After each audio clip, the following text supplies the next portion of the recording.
Il vicario generale Don Giuseppe Cumbo comunica che il 20 settembre di quest'anno l'arcivescovo Alessandro ha provveduto alle seguenti nomine che entreranno in vigore dal prossimo mese di ottobre.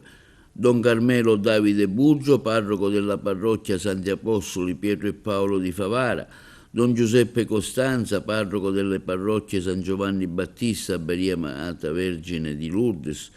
Beata Maria Vergine Immacolata di Campobello di Licata, Don Marco Damanti, parroco delle parrocchie Gesù e Maria, San Giuseppe di Campobello di Licata,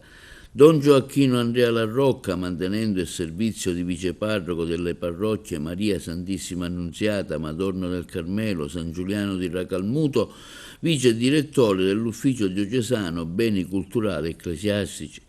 Don Liborio Lauricella Ninotta, direttore dello studio teologico San Gregorio Agrigentino per gli anni 2025, 26, 27 e 28, Don Calogero Manganello, mantenendo il servizio di direttore degli uffici diocesani di pastorale giovanile e pastorale familiare,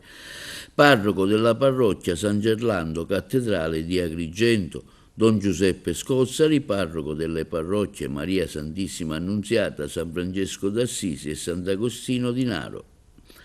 L'arcivescovo invita la comunità diocesana a sostenere con la preghiera e la comunità i presbiteri interessati e pregare per le vocazioni. Il Signore conceda alla Chiesa agrigentina di crescere mediante il Vangelo, l'Eucaristia nella comunione per essere immagine autentica del suo popolo e segno e strumento della sua presenza nel mondo.